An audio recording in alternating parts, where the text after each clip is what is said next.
आप उस बंदे के पास क्यों नहीं जाके बात करते जिसने सब कुछ किया? आज हमें गौ सेवा वाले सब तंग कर रहे हैं, हम तो कहीं हैं ही नहीं, हमें क्यों तंग किया जा रहा है? तो आरोपित नहीं बना रहे कि आप बिकवा रहे थे, हमने ऐसा कहा कि आप बिकवा रहे हैं। हमने आपको कब कहा? आप कैसे कह सकते हैं कि हैरेसमेंट कर रहे हैं आपका? कितनी मीडिया यहाँ आ रही है। जिस दिन पता चला कि वो गलत काम कर रहा है उसी दिन हमने उसको फोन किया कि हमें हमारी जगह खाली चाहिए। हम अगर कोई चीज परचेज करने जाते थे कि हमें ये लेना, वो कह देता भैया मैं ये रखता ही नहीं हूँ, है ही नहीं है हमारे पास। ये सिर्फ स्टूडेंट से ही डील करता था और किसी से भी डील नहीं करता था। हमारे भी हाथ पहुंची है कि हमारे गौ माता को उन्होंने ऐसे बेचा है, क्योंकि हम देखो उनको गाय को अपनी माता कहते हैं, हम अपनी माँ से बढ़कर उनको कहते हैं। मॉडल टाउन में 28 मई को जो हंगामा हुआ था, जिस तरह से एक दुकानदार को बीफ बेचते हुए पकड़ा गया था, सैंपल लिए गए थे, उसकी जो जांच आई है उसमें साफ हो गया कि हाँ वो गाय का मांस यानी बीफ बेच रहा था, सप्लाई कर रहा था। कई सालों से वो इसी दुकान में अपनी ये दुकान चला रहा था, बीफ यहाँ पर बेचता था, डीप फ्रीजर यहाँ पर रखा रहता था जिसमें वो बीफ सप्लाई करता था और बहुत ही चालाकी से उस पूरे जो है इस अपनी सप्लाई चेन को इसने बना के रखा था। स्पेशल कस्टमर थे जिनको वो रिकॉग्नाइज करने के बाद ही ये सप्लाई करता था। इस दुकान के मालिक हैं, उनसे भी मैं बात करूँगा और तमाम लोगों से। आप यहीं रहती हैं मैडम? राधा स्वामी है, जो बता रहे हैं। हाँ, उनको ही नहीं पता कि क्या बेच रहा है वो। हम कोई देखने जाते हैं किसी को कौन क्या बेच रहा है, जब शोर मचा तब पता चला।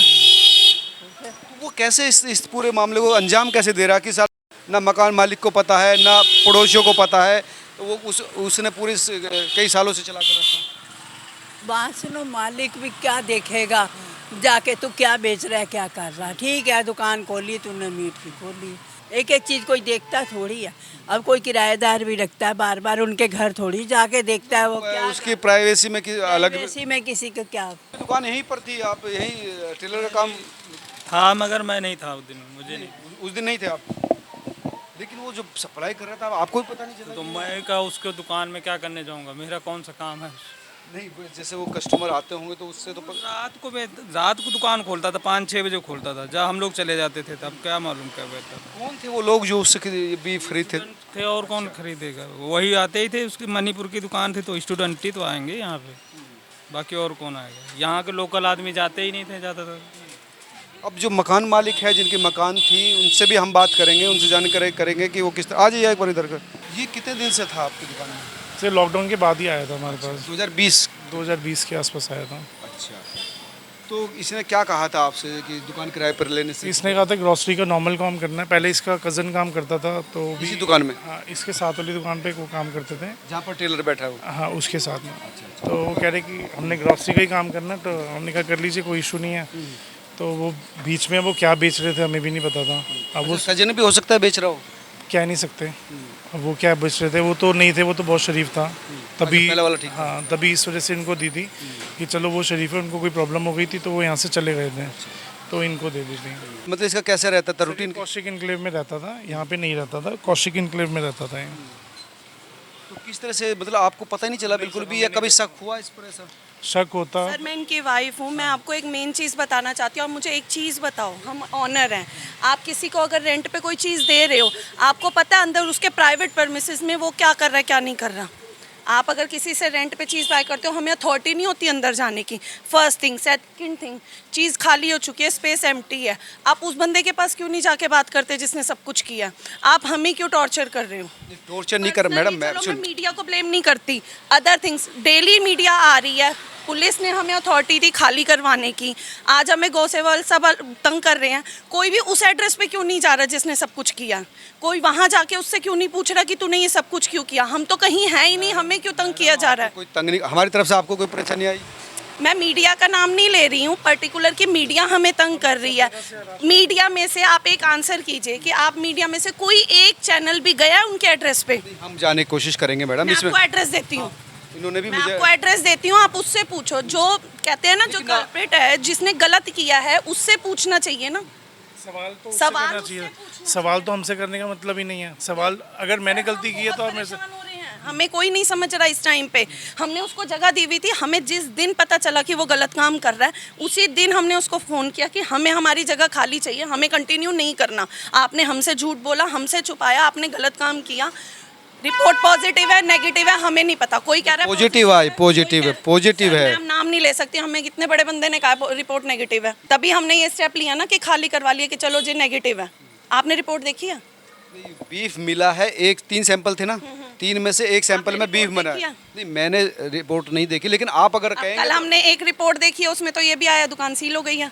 सर जितने मुंह उतनी बातें हो रही हैं, लेकिन इस टाइम अगर कुछ हमारे लिए जेन्युइनली कर सकते हैं ना, कहते हैं मीडिया बहुत हाँ। कर सकती है, तो हमारे पक्ष में ये कीजिए, हमारे पास आने से पहले ना उस बंदे के पास जाइए जिसने सब कुछ किया है। के पास भी जाएंगे, लेकिन हम आपको तो आरोपित नहीं बना रहे कि आप बिकवा रहे थे। हमने ऐसा कहा कि आप बिकवा रहे हैं या आप कहीं इन्वॉल्व है, ऐसा हमने कहा? कोई एक शब्द ऐसा कोई हमने आपको कब कहा? आप कैसे कैसे कह सकते हैं कि हैरेसमेंट कर रहे हैं आपका?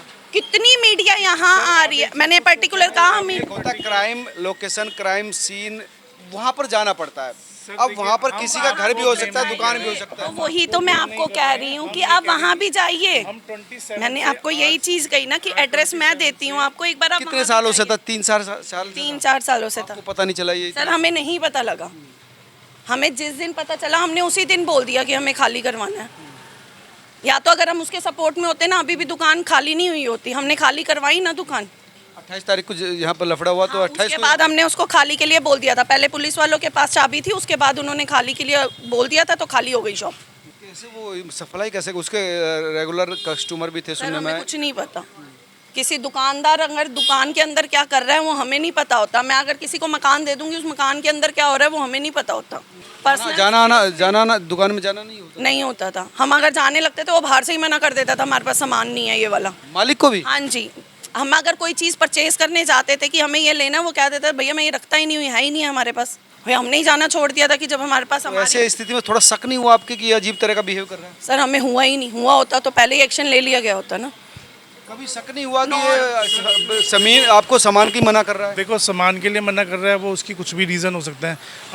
अब इसको हम शक में लेके गए कि यार वो जेन्युइन गलत काम कर रहा था, तभी हमने मकान मालिक तो ओनर होता है, अगर किराएदार उसके साथ भी अगर झूठ बोल रहा है तो एक शक तो होगा ना, गुस्सा भी आया है, शक होता है, गुस्सा होता है। कई बारी हमने कोशिश करी कि जानने की क्या माजरा है कि हमें मना करता है। तो एक इनका सेल्समैन आता था, वो ऐसे ही कहता था कि नहीं ऐसा कोई बात नहीं है, हो सकता है वो नहीं मना करता हो या उसका जेन्युइन हो। थोड़ा शक तो हुआ होगा आपको? कई हुआ। उसके बाद अब देखो, हम लोग इस चीज़ में ज़्यादा डीपली गए नहीं। ठीक है, नहीं देता तो एक दुकान नहीं है, बहुत दुकान है, हम लोग वहाँ से ले लेते हैं, कोई ज़रूरी नहीं। सोचा कि भाई हमें मतलब नहीं है क्या कर रहा है, क्या मुझे कर लगता है जो आप वो हमें मतलब नहीं था कि क्या कर रहा है क्या नहीं कर रहा। हमें लगा ठीक है, शरीफ बंदा है, इसका जो पहले ये नहीं पता था कि ये इतना बड़ा कांड कर रहा इतना है। बड़ा कांड कर। अगर ये पता होता तो मैं इसको 1 मिनट भी नहीं छोटा मोटा कुछ अल्पना देखो, को बेचता था जाता? ये सिर्फ स्टूडेंट को ही बेचता था। ये नॉर्मल अगर कोई रेजिडेंस के लिए जाता भी था तो उनको भी मना कर देता था ना। अच्छा, ये सिर्फ स्टूडेंट से ही डील करता था और किसी से भी डील नहीं करता क्या था। प्रोडक्ट थे इसके? देखो, जो बाहर लगे थे वो तो जो एक ग्रॉसरी शॉप में होते हैं, कोल्ड ड्रिंक्स और चिप्स वगैरह, बिस्किट्स वगैरह वही होते थे। अब वो जो पीछे बैठ के कर रहा था वो हमें नहीं पता था ना क्या कर रहा है क्या नहीं कर रहा। तो कच्चे बेचता था या कुक? नहीं, कुछ भी आइडिया नहीं। अगर कुछ भी आइडिया होता तो हम लोग इसको पहले ही खाली करवा लेते हैं। हमारे भी हाथ पहुँची है कि हमारे गौ माता को उन्होंने ऐसे बेचा है, हमें भी बुरा लगा है। क्योंकि हम देखो, उनको गाय को अपनी माता कहते हैं, हम अपनी माँ से बढ़कर उनको कहते हैं। धार्मिक स्वभाव के लग रहा है मुझे तो। बिल्कुल। बहन जी भी देखिए, हम एक हिंदू परिवार से हैं, हम एक लोकतंत्र देश में रहते हैं। यहाँ पे अगर कोई चीज़ बैन है तो वो सबके लिए बैन है, ऐसा आपकी नहीं। घटना से ये जरूर साबित होगा। क्या नाम है आपका? रोहित बजाज रोहित जी की मकान मालिक को या पड़ोसी को अलर्ट जरूर रहना चाहिए। जी। ये मेरी आतंकवादी भी हो सकता था? बिल्कुल हो सकता था। मैं बिल्कुल इस चीज़ के लिए आगे कोशिश करूँगा कि मैं अगर कोई भी रेंट पे रखूँगा तो उसकी पूरी जांच होगी। इसकी भी जांच थी, इसकी भी फैमिली आती थी यहाँ पे, कभी ऐसा लगा नहीं कि ये काम करता होगा। इसकी फैमिली भी, इसकी वाइफ भी आती थी, वो भी वाइफ भी आती थी? हाँ, वाइफ भी आती थी, वो भी बहुत अच्छे से बोलती थी। हम वो भी रिस्पेक्ट हमें कर देते थे, हम भी उनको रिस्पेक्ट देते थे। कभी ऐसी बात हुई नहीं कि कभी लगे कि वो इतना बड़ा गलत काम कर रहा है। बाकी जो भी उसने किया है वो गलत किया है। अगर जो उसको सज़ा देगी सरकार, जो उसको पुलिस वाले जो सज़ा देंगे वो उसको लेनी पड़ेगी। तो ये रोहित जी थे, इनका कहना था कि यार हम खुद परेशान है कि हमारे घर में, हमारी दुकान में इस तरह का कांड हो करके चला गया। और हम क्योंकि ये सोचते थे कि भाई दुकानदार है, हो सकता है सामान ना देने की वजह से बहाना बना रहा हो, तो शक नहीं हुआ। अच्छा बोलता था। और राधा स्वामी को मानने वाले लोग हैं, आप देख सकते हैं कि तुलसी भी है इनके घर के सामने और तमाम मतलब वो चीज़ें हैं। तो इनका ये कहना था कि यार बिल्कुल 1% शक नहीं हुआ, हो सकता है थोड़ा सा शक रहा हो कि भाई कुछ और है, लेकिन ये नहीं था कि ये गाय का मांस या बीफ यहाँ से बेचता हो। लेकिन जब हंगामा हुआ उस लड़के को कैसे पता लगा?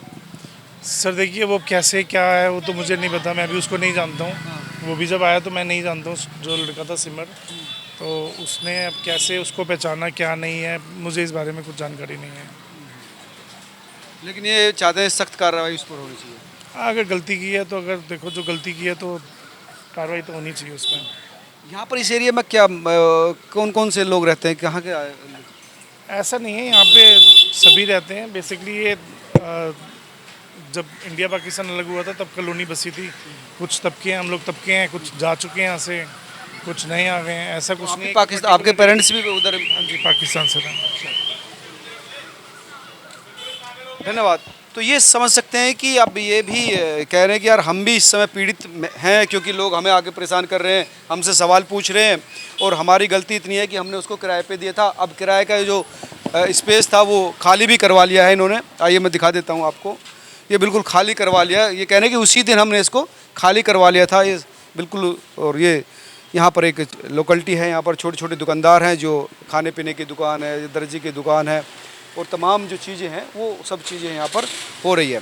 लेकिन ये अपने आप में काफ़ी आश्चर्य की बात है कि दिल्ली जैसे शहर में, मेट्रो सिटीज़ में, देश की राजधानी में इस तरह से सरेआम वो पिछले कई सालों से बीफ बेच रहा था और किसी को कानो कान खबर नहीं। आप तो हम लोग क्या सोचते हैं ज़रूर बताएं। लेकिन ये खबर अपने आप में ये बताने के लिए काफ़ी है कि पुलिस प्रशासन को चौकन्ना रहने की ज़रूरत है और आँख खोलने की ज़रूरत है। आप क्या सोचते हैं ज़रूर बताइए। इस खबर को शेयर भी कीजिए ताकि अथॉरिटी तक ये पहुँचे कि हो क्या रहा है दिल्ली में। नमस्कार।